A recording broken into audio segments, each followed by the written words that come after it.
हिंदुस्तान देख रहे हैं आप। मैं हूं आपके साथ अक्षता रावत। चले रुक करते हैं अभी तक की कुछ खास खबरों की तरफ। दिल्ली विधानसभा में आप मंत्री सौरभ भारद्वाज का कहना है कि 3 अक्टूबर को सुबह 11 बजे दिल्ली सरकार के सभी मंत्री आम आदमी पार्टी और भारतीय जनता पार्टी के सभी विधायकों के साथ उपराज्यपाल के कार्यालय जाएंगे। वह उपराज्यपाल से इन मार्शलों की नियुक्ति के संबंध में आवश्यक कागजात पर हस्ताक्षर करने के लिए कहेंगे, जिसमें यह पुष्टि की जाएगी कि दिल्ली की चुनी हुई सरकार इसके लिए प्रतिबद्ध है। विजेंद्र गुप्ता जी का प्रस्ताव ये था कि जितने भी बस मार्शलों को डीटीसी बसों से हटाया गया है उनको वापस लिया जाए। उसके अंदर अगली लाइन आएगी और आम आदमी पार्टी विधायक दल ने इसमें जोड़ा है कि आम आदमी पार्टी और भारतीय जनता पार्टी के नहीं बर्दाश्त, उन्होंने बोला अपने मुख से परमानेंट किया जाए। ठीक है, परमानेंट किया जाए।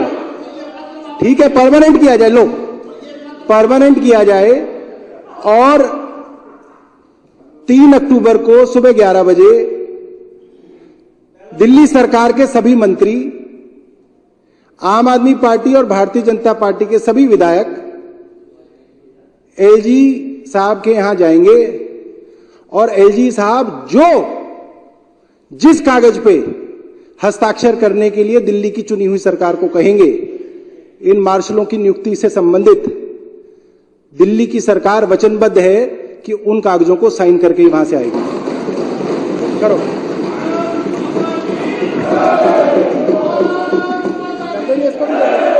ये प्रस्ताव कौन बनाएगा?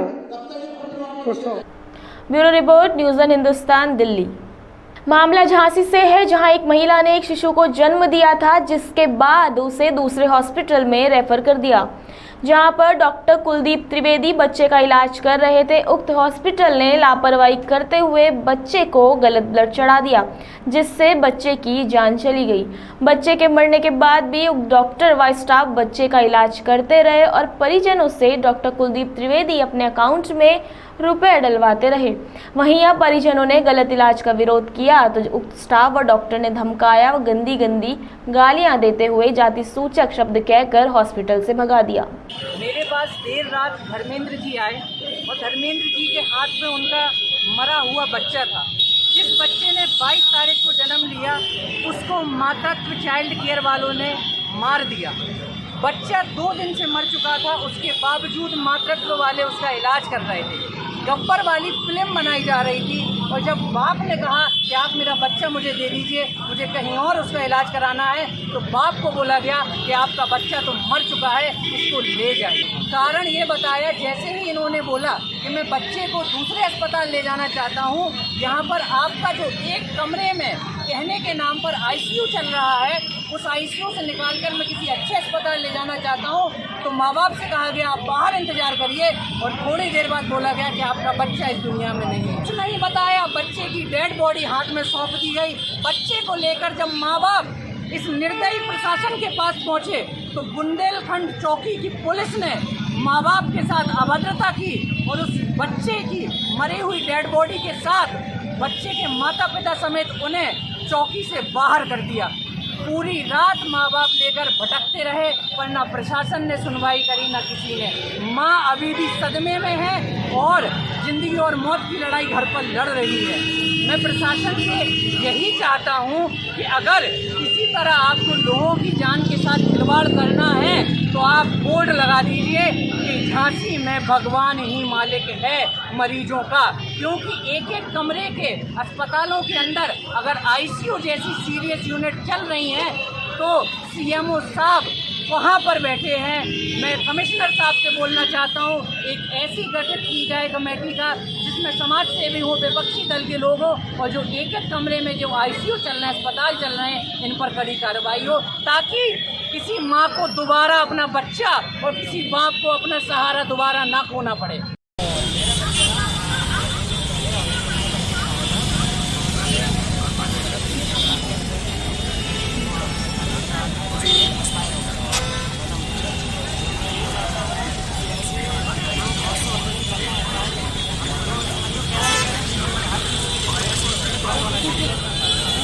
जो लिखा है वो चढ़ाया, लेकिन मुझे तो नहीं लग रहा कि जैसे ही ब्लड चढ़ा वैसे ही बच्चा खत्म आधा घंटे के अंदर। अभी देखिए सामने वाले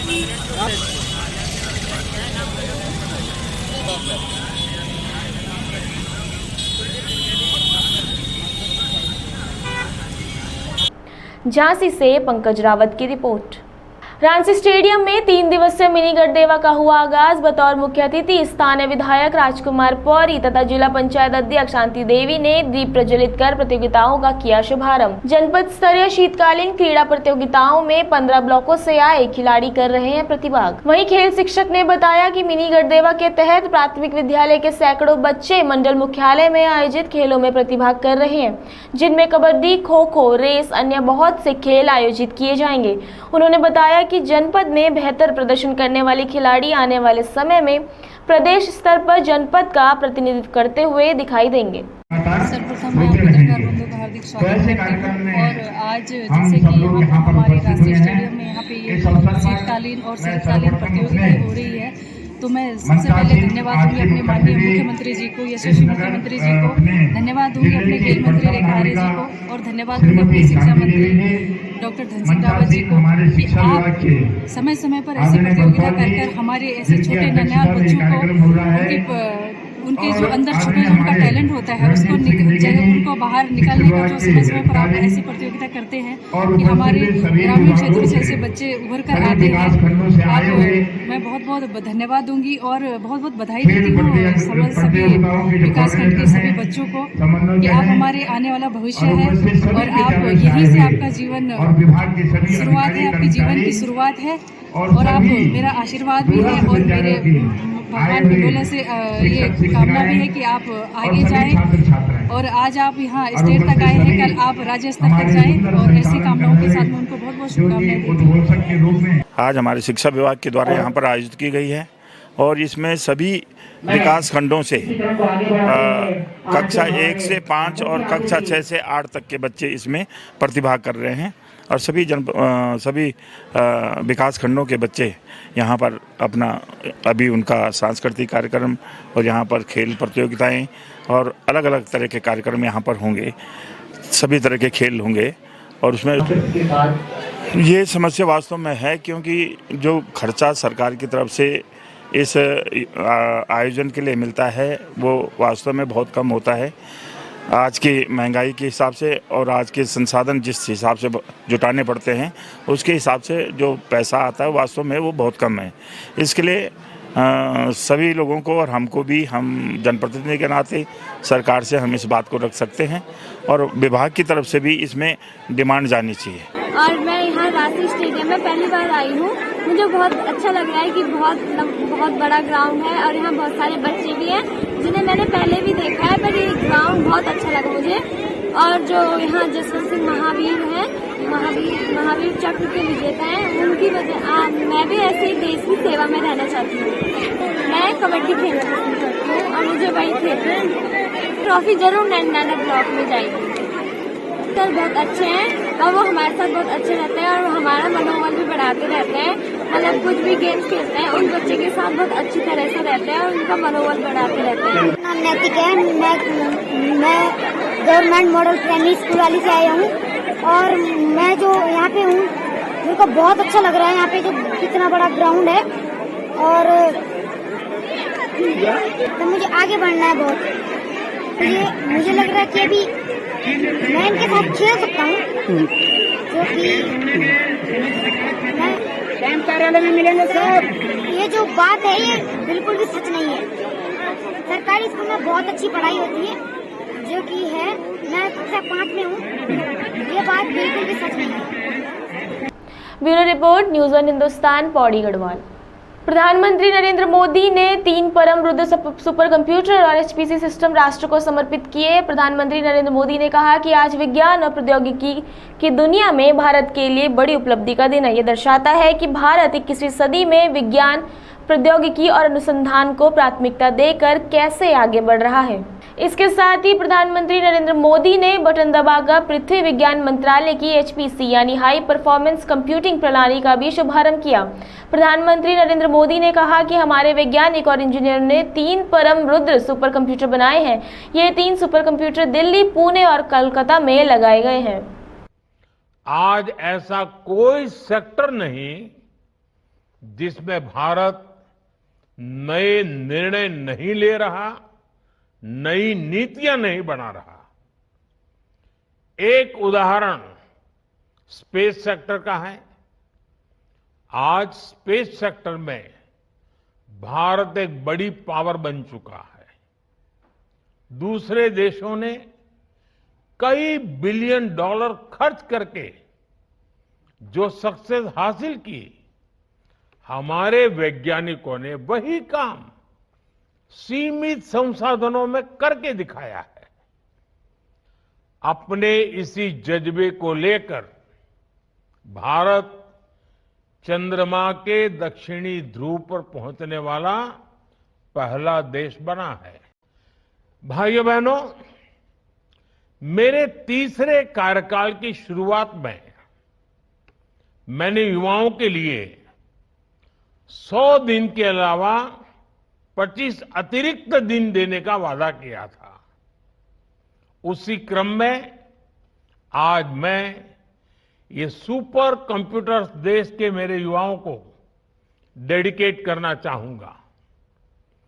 भारत के युवा वैज्ञानिकों को ऐसी state of art technology Bharat में ही मिले, इस दिशा में ये सुपर कंप्यूटर्स अहम भूमिका निभाएंगे। आज जिन 3 सुपर कंप्यूटर्स का लोकार्पण हुआ है, फिजिक्स से लेकर अर्थ साइंस और कॉस्मोलॉजी तक ये एडवांस रिसर्च में मदद करेंगे। ये वो क्षेत्र हैं जिनमें आज का साइंस एंड टेक्नोलॉजी वर्ल्ड भविष्य की दुनिया को देख रहा है। साथियों, आज डिजिटल रिवॉल्यूशन के इस दौर में कंप्यूटिंग कैपेसिटी नेशनल कैपेबिलिटी का पर्याय बनती जा रही है। साइंस एंड टेक्नोलॉजी के क्षेत्र में रिसर्च के अवसर, इकोनॉमी के लिए ग्रोथ के अवसर, राष्ट्र का सामरिक सामर्थ्य, डिजास्टर मैनेजमेंट की capacity, ease of living, ease of doing business, ऐसा कोई क्षेत्र नहीं है जो सीधे तौर पर टेक्नोलॉजी और कंप्यूटिंग कैपेबिलिटी पर निर्भर न हो। Bureau report, news on Hindustan, Delhi. Raebareli में डेंगू पैर पसार रहा है। यहाँ हाल ही में शहरी क्षेत्र के 3 और ग्रामीण इलाकों में एक मरीज डेंगू पॉजिटिव पाए जाने पर स्वास्थ्य महकमा अलर्ट मोड पे आ गया है। यहाँ शहरी क्षेत्र में टीमें घर घर जाकर डेंगू के प्रति जागरूक कर रही है। वहीं ग्रामीण इलाकों में आशा बहनों को लगाया गया है।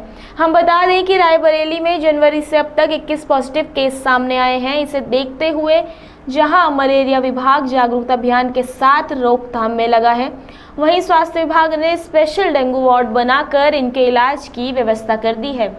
डेंगू के अभी अर्बन के 3 केस हैं, एक सलोन का है, बाकी जनवरी से अब तक जो है 21 केस अब निकले हैं और सारे केसों में केस बेस्ड एक्टिविटी कराई जा रही है। केस बेस्ड एक्टिविटी मतलब है कि उस केस के अंतर्गत जो है सोर्स रिडक्शन कराते हैं, सर्विलेंस कार्ड कराते हैं और पंचायती राज विभाग से सहयोग से वो क्या नाम है वहाँ एंटी स्प्रे, साफ सफाई ये सब कराते हैं। शहर में हमारे पास जो है क्या नाम 16 डोमेस्टिक ब्रीडर हैं जो घरों घरों में सोर्स रिडक्शन का कार्रवाई करते हैं। वार्ड वाइज इनको डिवाइड कर दिया गया है।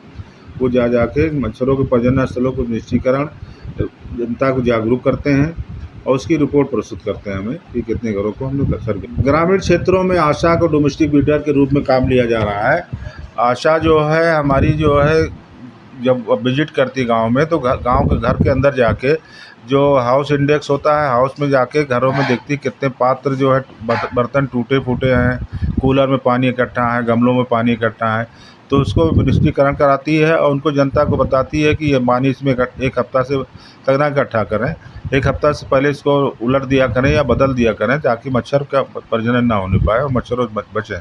और फुल आस्तीन की शर्ट पहने और कपड़ा ढक के रखें। रायबरेली से वैभव सोनकर की रिपोर्ट। अभी के लिए इतना ही। आगे खबरों के लिए आप बने रहिए न्यूज़ वन हिंदुस्तान के साथ। तब तक के लिए नमस्कार।